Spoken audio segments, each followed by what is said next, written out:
Good morning, everyone. Today we are looking into a practical topic related to the couple and marriage therapy.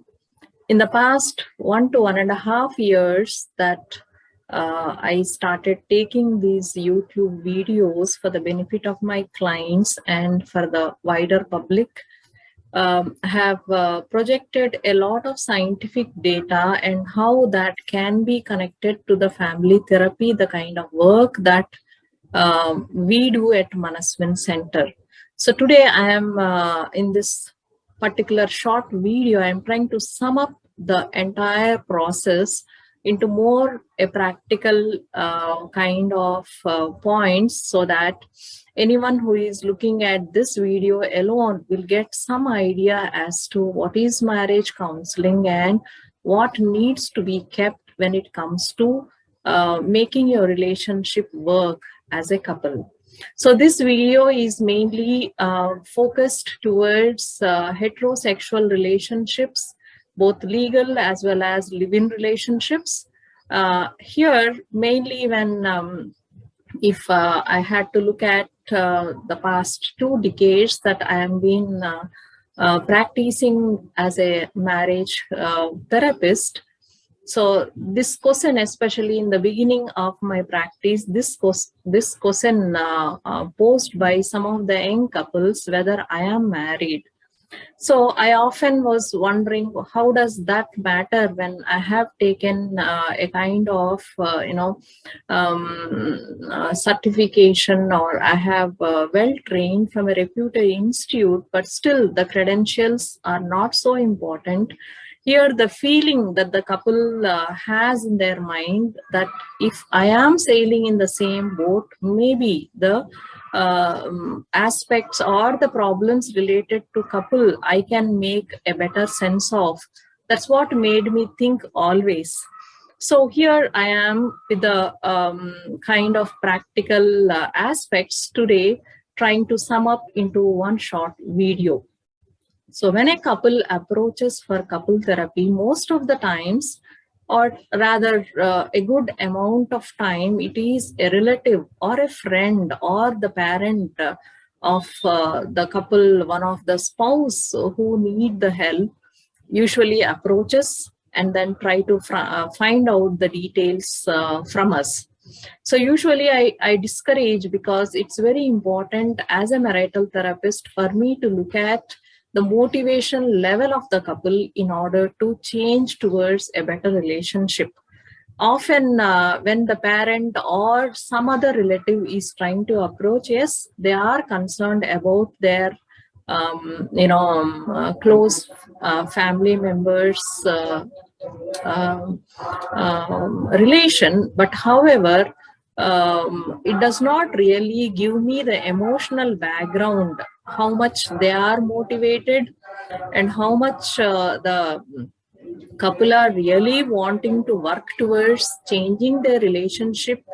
So these are some of the important aspects only I can understand while I can have a brief talk with any of the spouse, or for that matter in the first session. So usually we gently try to kind of tell the parents or other concerned relatives that it is important that one of the couple approach in order to get some relevant information to work further. So looking at the expectations of marriage, when couple enters into marriage, be it an arranged marriage or a love marriage, usually in the beginning part of the marriage, the courtship or post engagement, the kind of angle that one exposes is mainly the positive side. So it is only when they start living under one roof, that's when the other side is exposed, the limitations or whatever the kind of temperament or the kind of habit patterns, all that.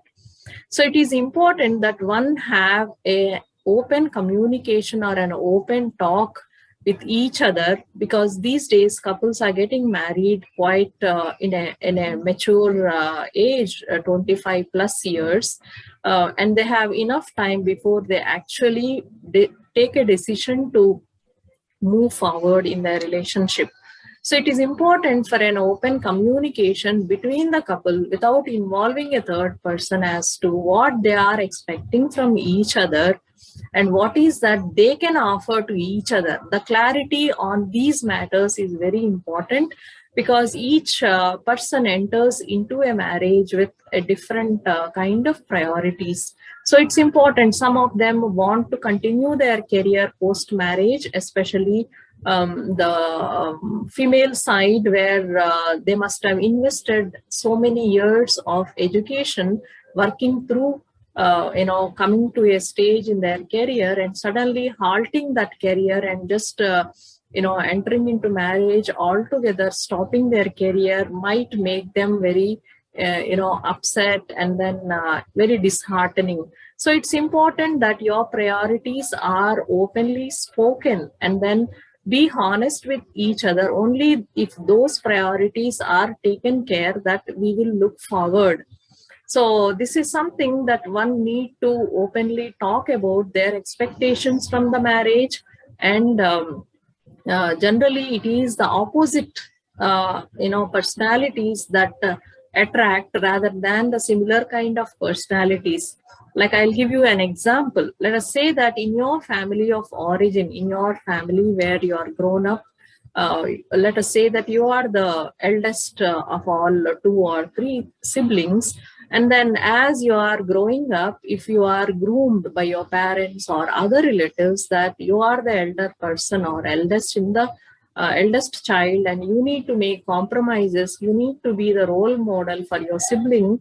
So as they grow up into full-blown personalities, they might become more independent and self-sufficient kind of individuals, with a tinge of a little bit of a domination, or wanting to have some amount of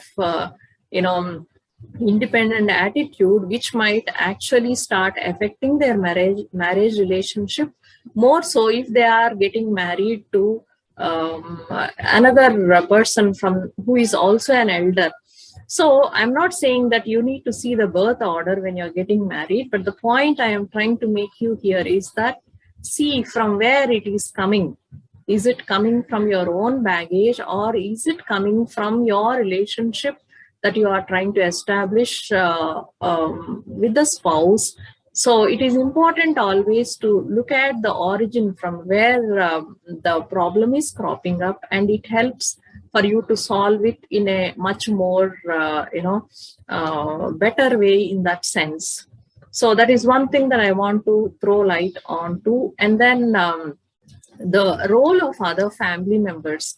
Often when couples approach, especially young couples just married couple of months or a year, where usually the spouse has this, some of the spouse has expressed the feeling that her mother influences her a lot. He always listens to whatever the father says, and then he doesn't use his own mind. Yes, being grown up in a family for 20 years, 25 years, without influence of the parent is not possible, and it continues even after marriage. After all, you are born and brought up from there, and suddenly just because you're married now, all the influence will not cut off. So that is a little impractical to think about it. So some amount of influence will definitely fall in from the parents or in-laws, but then to what extent the couple want to share their intimate information, to what extent they want to solve. So there is some healthy space, personal space created between the couple and the extended family is something very important. And the kind of maturity with which you handle those initial adjustment issues in the beginning of your marriage, especially the first 1 year of marriage, be it food habits, be it lifestyle habit, be it value system, and the kind of kind of, the various belief systems that come in clash as you move along and start living under one roof. So to what extent the couple maturely try to solve between themselves or involve the extended family, depending on which the couple, emotional relationship will start establishing. If a couple always continue to involve their in-laws or the parents into every issue that come in the way in the beginning of their relationship, and sometimes it continues for many years, is not a very healthy way of solving their relationship issues, because couple will never understand how they can solve the problems. So there are always problems in any relationship, any emotional relationship for that matter, not only in couple relationships. So whether you look at it, the problem as a kind of a growth point to become more closer, or you look at it as a stressful area to, further strain your relation, is a choice the couple has to make it. Say, for example, if any couple has a special child to nourish, instead of feeling it as a burden or a strain, whether the child has a kind of limitations in the academic area, or in terms of any physical condition like juvenile diabetes, or any heart elements where they are born with like a congenital heart problems, where the child needs an extra care, and then it invariably poses some strain on the relationship of the parents. So whether you look at it as an additional opportunity for you to grow more closer as a couple, and also, looking at what are the important aspects that we need to take care in order to, help their child in terms of medical facilities, or in terms of the changes in the home environment. So if you are working together towards, taking care of this particular special child, it invariably brings in a lot of comfort, not only to the child, but also bring in a lot of relational understanding between the couple. But if the same thing looked at it as a burden or as a additional stress, it can further aggravate the relationship of the marriage, and then it might actually make it much more worse. So how you handle or how you look at the different problems that come along the way, either they as growth points or as a way of, further burdening your relationship, is the choice the couple always have to make. And also, if there are specific conditions like a long-term alcoholism, or if there is any psychological illness of any of the family, close family member that they have to take care, be it a sibling or a parent, or one of the spouse himself or herself having a psychological problem which was hidden during the marriage, kind of the beginning years of the marriage, will add more stress. So it's important that this hiding of an important information that might actually affect the relationship of the couple is something that they have to look at it more closely. It is not just happening of the marriage, it is the living together for so many years, nourishing a family. Definitely needs openly talking about some of the aspects related to alcoholism or psychological issue, or for that matter having a medical issue. So hiding and not openly communicating will only further aggravate the situation, not only between the couple, but in the extended family members as well. So this is something that we can, some of the important aspects. And also the transition stages. We have spoken at a very elaborate length about when a couple enters into marriage, there are transition points, and then as a couple, how they relate to each other, young parents, how they relate to each other, And when there are teenagers in the home, how the changes in the family environment, the changes in the lifestyle, all these are very important. And when a couple enter into a marriage, it is also one of the important major life event, and that also includes the development of the personality. So this attitude of I cannot change, it is only your problem, you have to change, will never work in a couple relationship. To what extent that you are looking at the relationship as a relationship together rather than I and me makes a lot of difference in the way that you handle the relationship.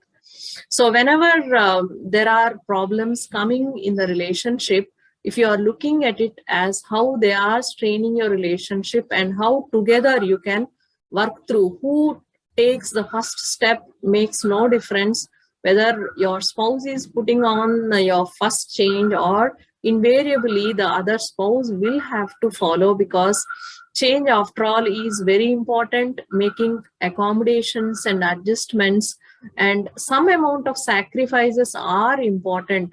I lived in a particular way before marriage, and I continue to live the same way will not really help. A lot of times the financial ups and downs also will strain the relationship, and it is important for the couple to openly discuss, problem solve whenever there are issues related to the financial, and trying to hide if they have huge debts, hiding them and trying to project, not having any financial problems will not really help the couple to solve the problem. And also, like I mentioned, the long-term psychological issues or medical issues or chronic alcoholism, some such conditions will actually add additional stress onto the complex relationship. So these are some of the important aspects that one need to look into when you have to work through the relationship.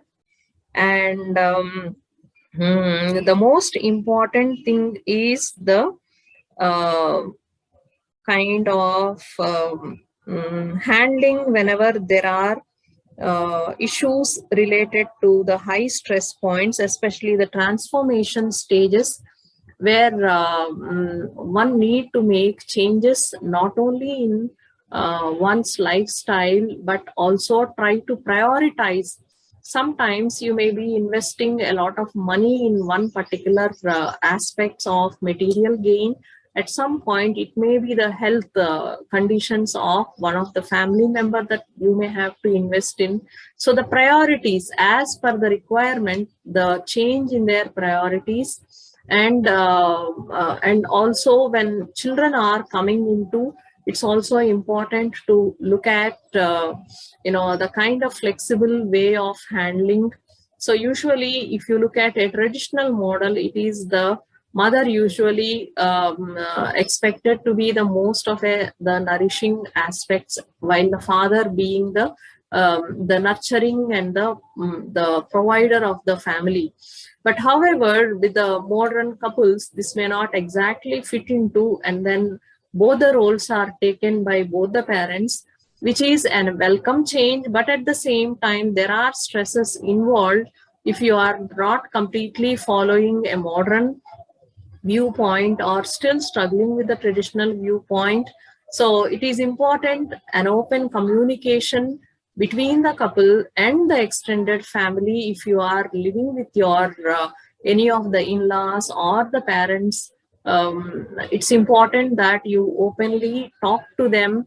And then also important aspect is, since the couples have their own careers, it's also important some amount of space given in their career choices, whether to continue or to halt or temporarily, wait for some more time until the children are grown up, or do a part-time work. These are some of the important aspects that the couple need to openly talk rather than taking unilateral decisions. So this is some of the important aspects I want to bring in today's video, just to put in like a summary of all the videos that I have taken in, just to give some practical side of the aspect. Thank you all.